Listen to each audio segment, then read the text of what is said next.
The Abyss Order? This is the first I'm hearing of it. Thank you for your concern, but as far as I'm aware, it's been business as usual here in the village. Well, that's good to hear. Oh, also, you didn't happen to come across any clues about the missing villager while we were gone, did you? Someone's gone missing, you say? Who would that be? Huh? You don't remember? Things just got complicated. Even more. Well, you know, the young guy from Vamara Village. The one you've been looking for all this time. You posted a commission with the Sumeru Adventurers Guild. That's kind of the whole reason we're here, actually. Your missing persons commission. Ah, I do apologize, you two. I hope I'm not worrying you too much. I'm sure it's just my age making me forgetful again. At least right now, I can't seem to recall whatever it is you're referring to. Perhaps you should try asking someone else. But how is that? All right. Thanks for your help, Grandpa Amadia. Let's just go. Something's definitely not right. We just talked to Grandpa Amadia about the missing villager. There's no way he could have forgotten all about him just like that. What do you think, Traveler? Could everyone's memories of the missing villager have been erased again? It's too early to say. We should check in with the others first. You're right. We should narrow down the possibilities first. Let's go ask someone else then. Yeah, like Atosa. Let's move.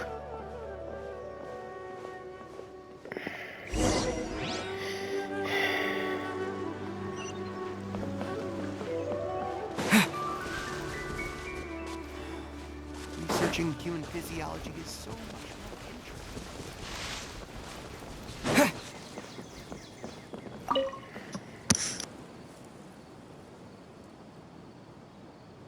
interesting. Someone's gone missing? Who? Just as expected. That guy you said a bunch of nice things about earlier?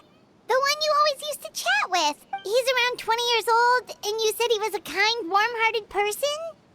Oh, I know who you're talking about. Really? You remember? There aren't many young people who've earned that kind of praise from me. If you're certain that's what I said, then there's only one person who fits the bill. No doubt about it. But why'd you say he's gone missing? Have you seen him recently? Do you know where he went? Yeah, I just saw him leave the village.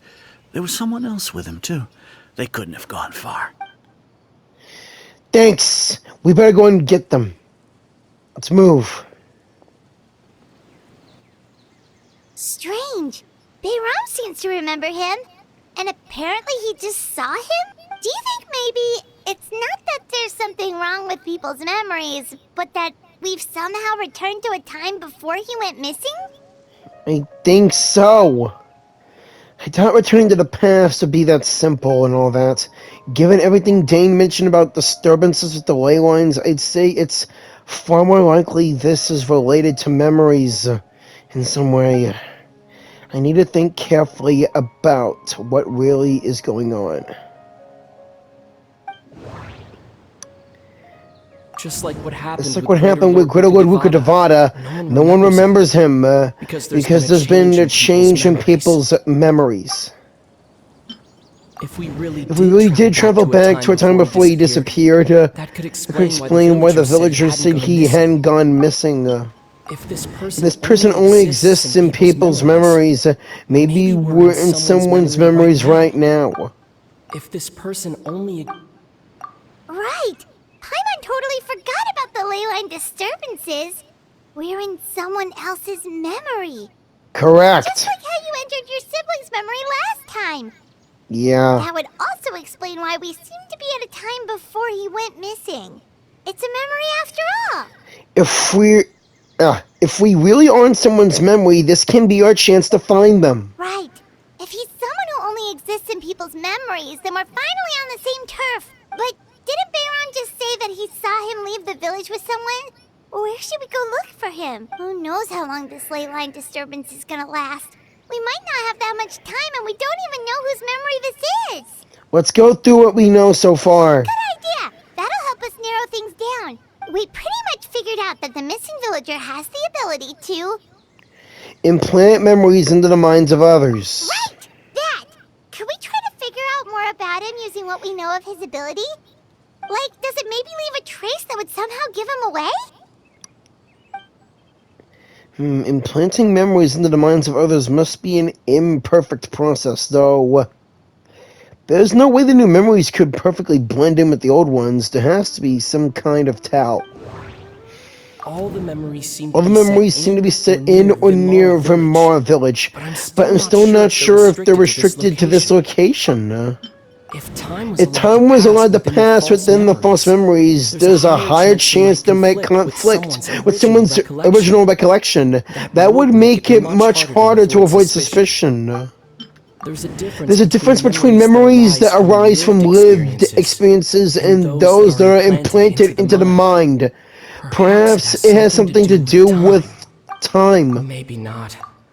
Maybe not. Any way to prove whether certain memories were simply forgotten or never existed in the first place. Now that conclusion won't do. How about the first? No, based on what we know so far, there isn't any evidence to support that conclusion. Time didn't pass. No wonder! All this time and the sky hasn't changed a bit! That must mean time isn't passing! That's the tell of the fake memories! Yes, sir. The implanted memories are basically taking place outside of the regular 24 hours of the day. If the memories included the regular passage of time, it would be easy for people to tell that something was off. Yeah. Like there could be overlap or something. People might start to wonder why they remember doing two different things at the same time of day. That's why he makes sure the memories take place at a specific moment in time rather than over a period of time. If we consider this conjunction with what we already know, then the question of whose memory this is seems to have an obvious answer. The color of the sky coincides with the moment in time she described. It's Atosa, no doubt about it. Oh, right! That's exactly what Atosa described! Come to think of it, every time we talked, it always seemed to be around dusk. Just like right now. Time always passed by really slowly. Even when it felt like we'd been talking for hours, the sun would still be at the same position in the sky. Yep, that has to be it! This is definitely Atosa's memory. To the tree! Yeah, that's where they'll be.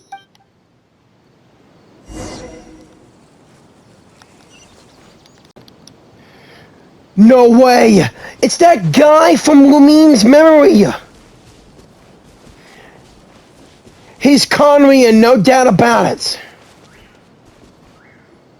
So, you see, Granny Jahiet was a mercenary when she was younger.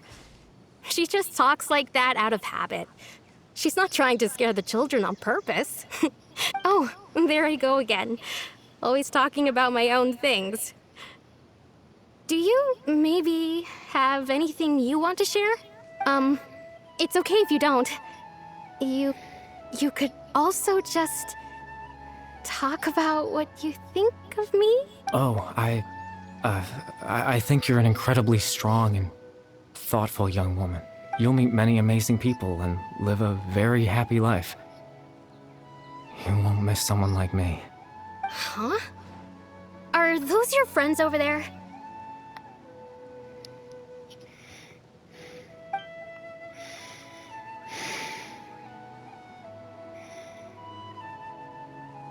We found him, but why does he look familiar? Oh, right. This version of Atosa hasn't met us yet. Friends? I guess you could say that. It must have taken them a lot of effort to find me. So, I should see what they need. I'm sorry, Atosa. We'll have to continue this conversation another time. Another time, huh?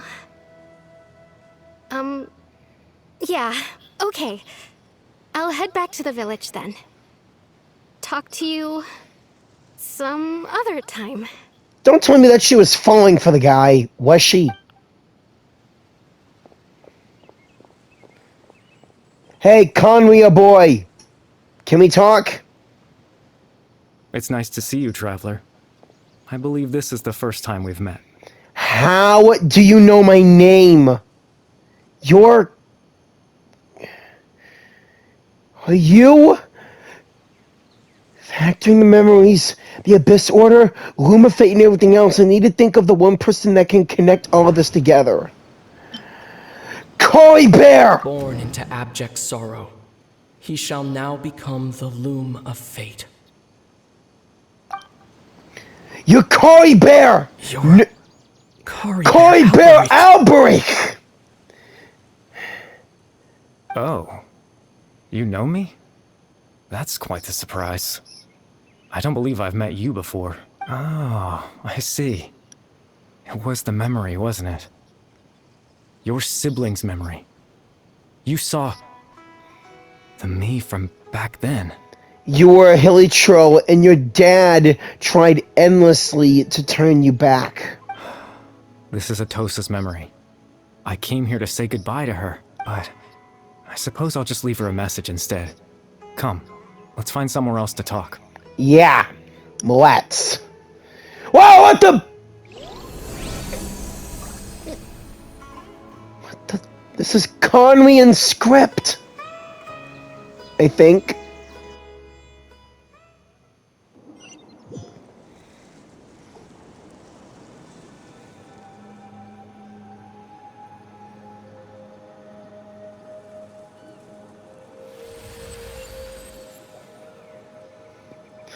Whoa! What is this place? So beautiful. Where's Paimon? Paimon!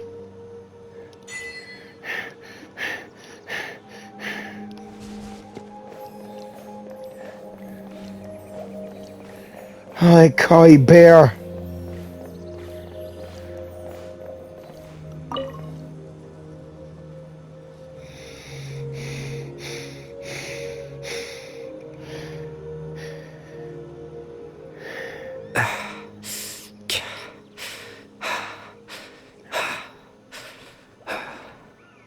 What is this place? I suppose you could call it the realm of my consciousness. I'm someone who no longer exists in the real world, after all. As you well know. Yeah. You do look quite exhausted. It's nothing. I still have enough strength to play the part of a good host. I've always hoped that I'd get the chance to talk to you like this. And now, the time has finally arrived. This is a rare opportunity for me as well. I should try to learn as much information from Kyber as I can. What exactly happened to you? What exactly is the Loom of Fate? Extreme sorrow and pain. Hope and regret coursing through your veins. And a degree of abyssal power that defies comprehension. Father told me that once I possessed all those elements, I would become the Loom of Fate. Oh, crap. But, despite his intentions for me, I never truly became the Loom of Fate. I was merely used as a means for its construction. In truth, I died the moment I set everything in motion. What? I'm sorry. If only Kaya knew about you. The person you see before you now is nothing but a remnant of consciousness left over within the Loom of Fate. Kyber's dead. That's why he no longer exists outside of people's memories. As for your question, the Loom of Fate is a device capable of weaving ley lines. Weaving the ley lines? You gotta be kidding me. In its primitive form, it can only be used to create and implant memories. But, as more of it is completed, its power becomes stronger and stronger, until finally, it has the power to weave real ley lines of its own. Once fully completed, the moment it gains the power to weave ley lines, it loses the lower level ability to influence memories, but it also becomes a tool that can change the entire world. So that was the source of your ability to implant memories, right? Yes. I have the ability to control the loom in its semi-completed form. I suppose you can think of it as a form of compensation. For what? After all, its existence cost me my life. I'm really sorry about that again. So the memories that suddenly appear in Dane's mind were implanted by Kari Bear through the half-finished loom. That makes sense, but I'm still lost as to why he went so far as to introduce himself to all the residents of Vimara village. But why did you implant the memories of yourself and into the people of the village? That. I was wrong to implant those memories. I'm sorry I caused so much trouble. Not only for everyone in the village, but for you as well. I just wanted them to feel like I once existed in this world. As if I had a chance at life. So that's why. But is there any kind of meaning to all this? Does only existing in people's memories really count as living? I know what you must be thinking. Why would I do something so meaningless? It's not entirely meaningless. But I just couldn't accept it. I know how you feel. I had to know what it would be like if I had my own life. What kind of person I would be. What other people would think of me. Chief Ahmadiyya, Baram, Granny Jahiyat, Atosa.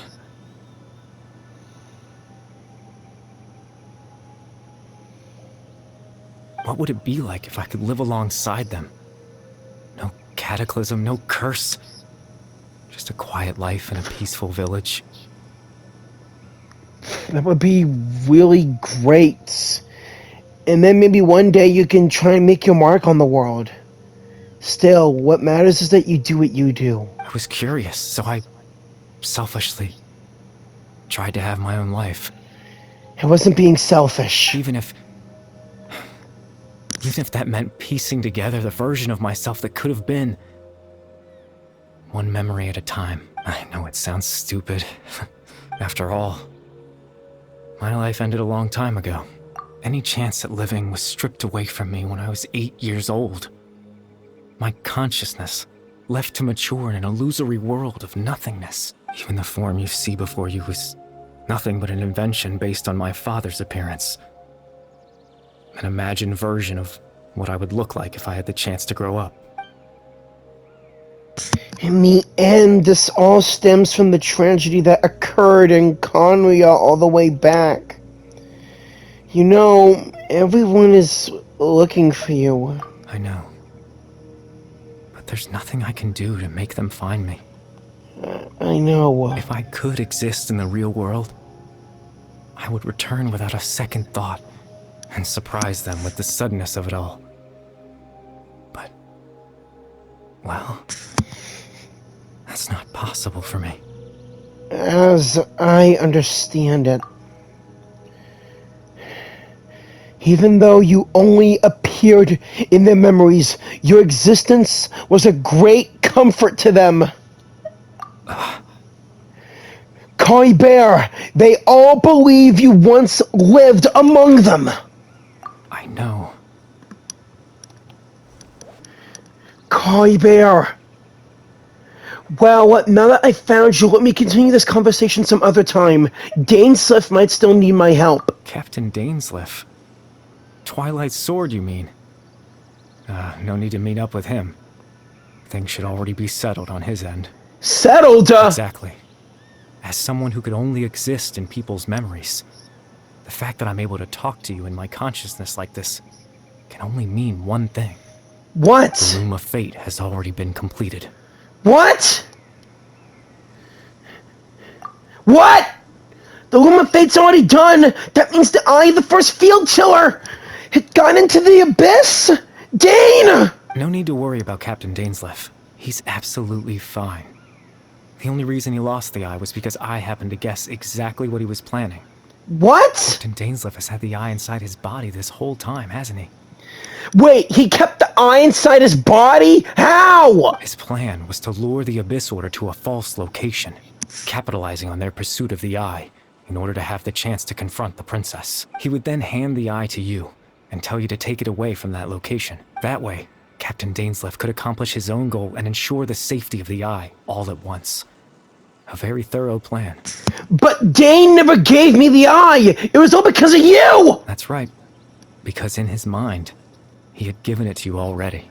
No, he hasn't! You gave him a false memory! Before you two entered that false location. I knew it! Traveler, wait.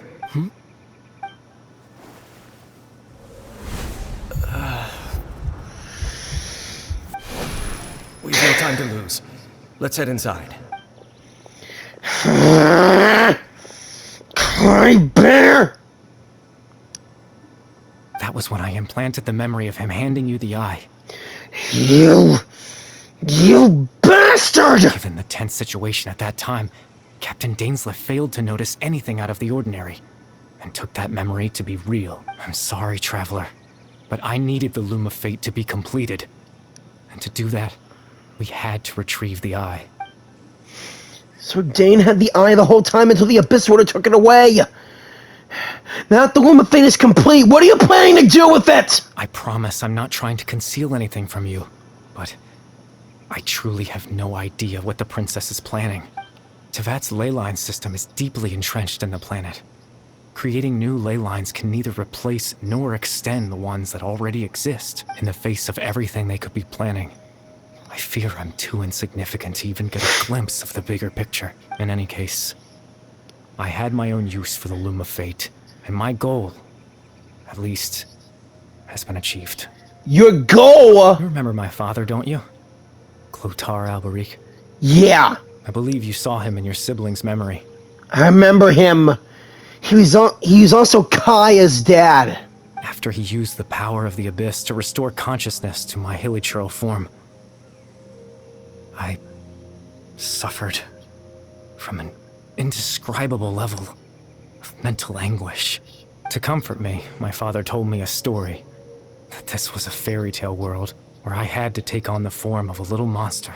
Yeah, I remember. That story managed to dispel my fears, even if just for a moment. My goal was simple: to use the Loom of Fate in its near-completed form, when its ability to create memories was at its strongest, to implant a specific memory into the minds of the hilichurls. In that memory, I would tell them a story, just like my father did for me. It was a story of fairy tales and love. But more than anything, it was the story of us.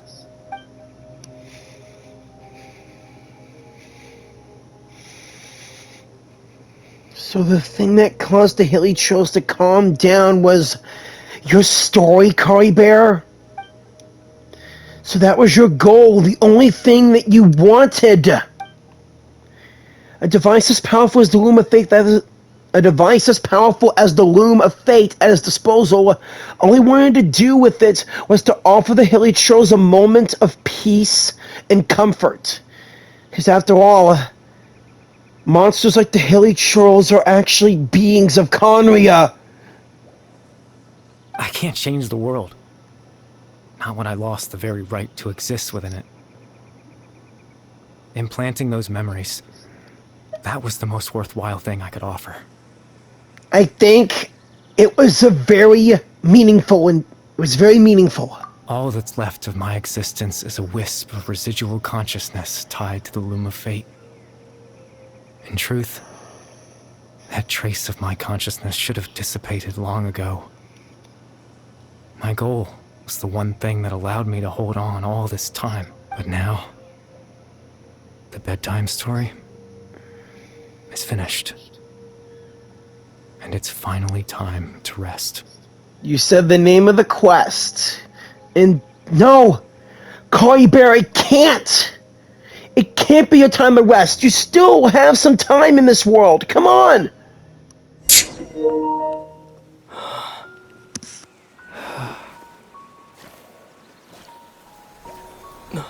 Curry Bear, this can't be the end for you. You still have more.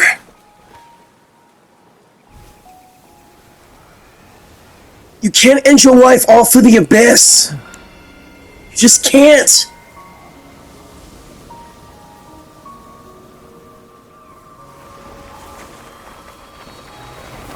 No, your scarf!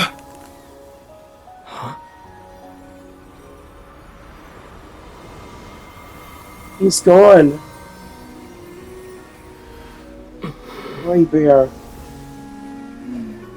Looks like I was too late to see Kari Bear one last time. You mean? You mean? Is that really you? Sister?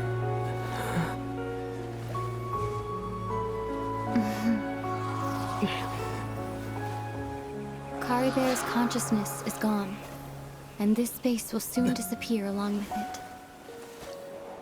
Neither of us belongs here. That's why we're not tangible. Were that not the case, I'd love to hug you too. Well, how about a conversation? Lumine! Lumine, wait! The chance to just stop and talk like this is certainly not easy to come by. Wouldn't you agree? Yeah. I almost can't believe it's real. That battle earlier was tough. What battle? The one against Dane, I mean. I didn't expect that after everything, he would still hesitate to raise his sword against me. Were it not for that, perhaps I'd still be no match for the Twilight Sword. Even after 500 years. What exactly are you planning, sis? What are you going to do with the Loom of Fate? The Loom of Fate, huh? I still haven't found a way to utilize it to its full potential. But there's still time before the Heavenly Principles awaken. The Heavenly Principles? They're still asleep? Yes, for 500 years now, ever since the Cataclysm in Conria. There's been no sign of activity. Not long ago, you witnessed the Hydro Archon destroy her divine throne. Yes? Yeah. Such a flagrant disregard for the rules, and still Celestia took no action. I suppose that's proof enough of the Heavenly Principles situation. However, the Heavenly Principles will awaken. We just don't know when that will be, or what might trigger it. You really hate the Heavenly Principles, don't you? You could say that. Just look at Kari Bear. He was so pure and single-minded. The space we now find ourselves is a perfect representation of who he was. Quiet and peaceful. Even as a hilly churl, seeing the terrible sight within the mirror wasn't enough to taint his spirit. He brought comfort to the people of this world, even though he was denied the very right to be a part of it. So ask yourself this. Who was it that deprived him of that right to exist? Of course, that's only one example. My feelings about the Heavenly Principles are too complicated to explain in just a few words. Lumine.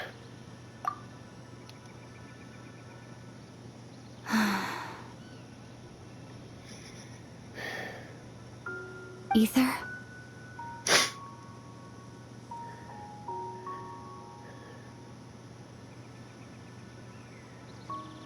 You're the only one in this world who calls me that. You're the only one in this world who calls me that. There's so much There's so much I wanted to ask you, but for some reason, I'm not interested in asking those questions right now. There's just one thing I have to ask. One thing I could never understand. Why? Why Can't we continue our journey together?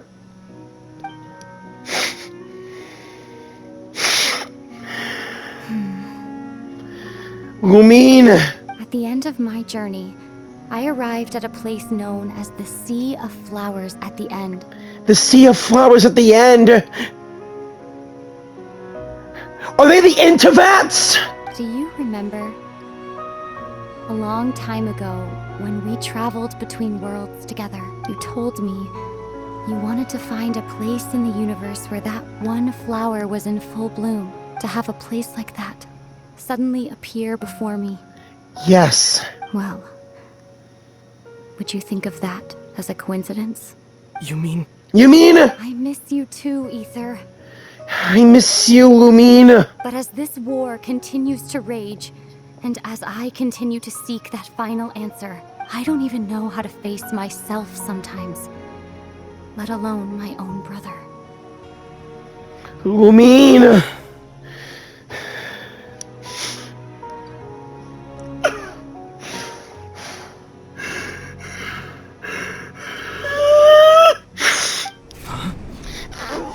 What's going on? Space has lost its tether. I doubt it'll be able to exist much longer. No! In fact, aside from our inability to physically interact with each other, there's something else you should know about this space. With Kari Bear gone, we won't be able to remember anything that happened here. No! I will remember it! Every single bit! Everything in space will be wiped from existence, including all memory of our reunion. It won't be gone! It won't be wiped! I will remember every last bit! You're only telling me this now? You're telling me this now?! Why? Lumine! No, no, no! No.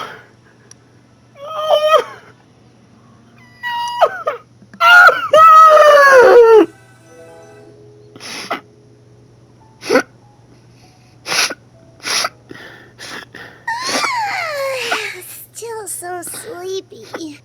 Paimon's head feels all fuzzy. Oh, Paimon woke up a little earlier than you, so Paimon will fill you in. The villagers said that they saw us sleeping near the village yesterday. They couldn't wake us up no matter how hard they tried, so they decided to just bring us back here. Oh, and Dane came by just now. It looked like he was injured. He didn't say anything, though. Just made sure that you were all right and left. Kinda seemed like he had a lot on his mind, but that's Dane for ya. I'm having trouble thinking straight right now. Let's think for a second. We were in that memory, and we saw that guy you called Kari Bear. He was the missing villager that we've been trying to find, right? And after that, Paimon doesn't remember what happened. Kari Bear and I talked. He told me about the Loom of Fate. Wait, really? What a score! I guess our commission's complete then. The missing villager, the person who only existed in the memories, was Kari Bear. But now that he's gone, I'm not sure how to explain it to the villagers. Well, what happened after that?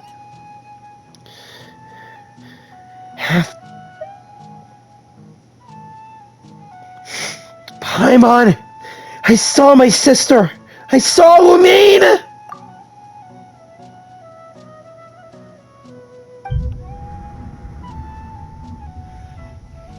Not something, someone! Ah, there you are. Sleep well? Bayram, you sure seem happy. Did something good happen? Something good? Huh. Wasn't anything good or bad, I'd say. It's just that, well, the village organized another search party yesterday. It didn't feel right to leave all the searching to the adventurers. So there we were, searching away, when suddenly this one guy said it all came back to him. According to him, one day around dusk, he was passing by this one tree outside the village, and he saw our missing villager. There he was, sleeping under that tree all by himself. His parents came a little later to wake him up, and they all left together. They looked like quite a happy family, apparently. And after that, well, we all started to feel like that really is what happened. Kind of strange that we forgot all about it for so long. So that's how Kari Bear said his goodbyes to them. Oh, and we also remembered his name, Kari Bear. Now, that's not a name you hear every day. Would have been helpful if we remembered it sooner. Make sure you remember it! Well, I hope he's happy wherever he is. And we're all relieved now that we know what happened. Seems like everyone thinks Kari Bear left the village. That's probably for the best. At least they have some sort of explanation now. Koi Bear's gone, the Loom of Fate's complete, and no one else will try to change the villagers' memories. Paimon wonders how Atosa's doing. Maybe we should go check on her.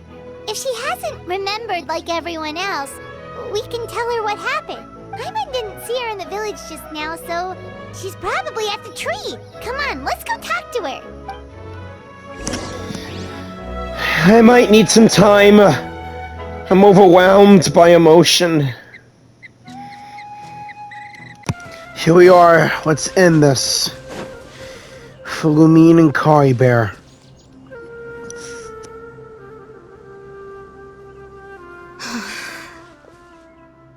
Hey, Atosa, how's it going?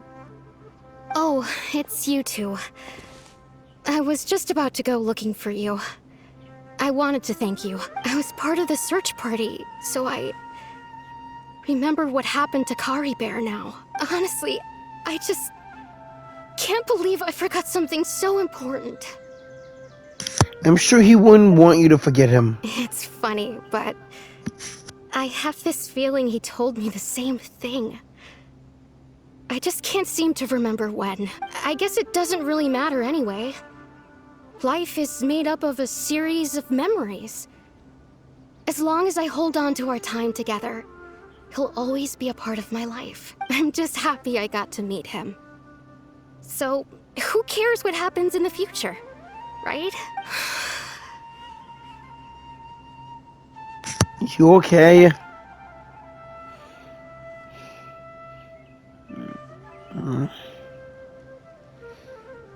Okay, I'll admit. I'm just putting on a brave face. I was dumped, wasn't I? Otherwise, why would he just leave like that without saying goodbye? I'm sure he had his reasons. You don't need to comfort me. I'll be okay. It's just like Kari Bear said. It's the things we overcome that make life more precious. And you know, if he has a heart, maybe he'll come back and see me one day. Anyway, thanks for all your hard work, you two. I promised I'd help Granny Jahiet with something, so I should head back. Goodbye. Later. Well, that should be it, right? Everyone's lives can go back to normal now. Oh, right! Weren't you about to tell Paimon what happened after your conversation with Kari Bear?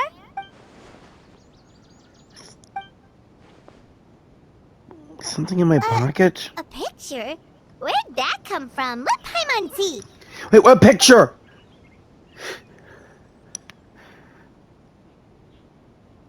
No way. No way!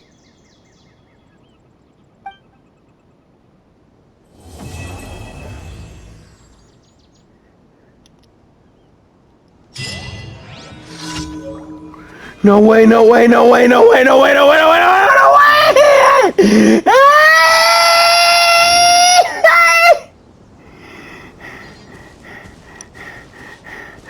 I will treasure this photo for my entire life.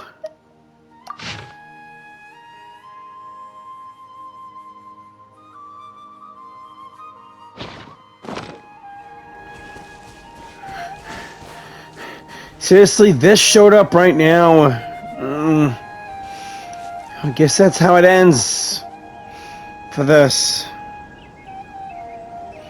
Seriously, they need to meet again. Not in some stupid dream world, but for real, face to face. Aether and Lumine. I'm willing to see their story to the end. And even if it'll be the end of Genshin Impact forever, it'll forever stay in my heart. I treasure this game and all the characters I've gotten and met throughout this journey. Some might have regrets, but still, like Arlecchino and Nico.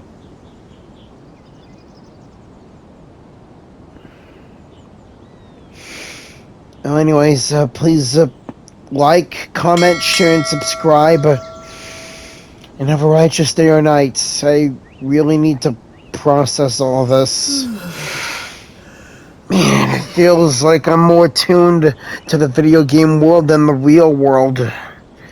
Which I am.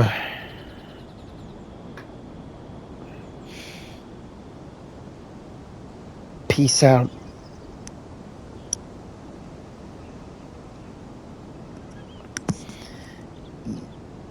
Stay safe.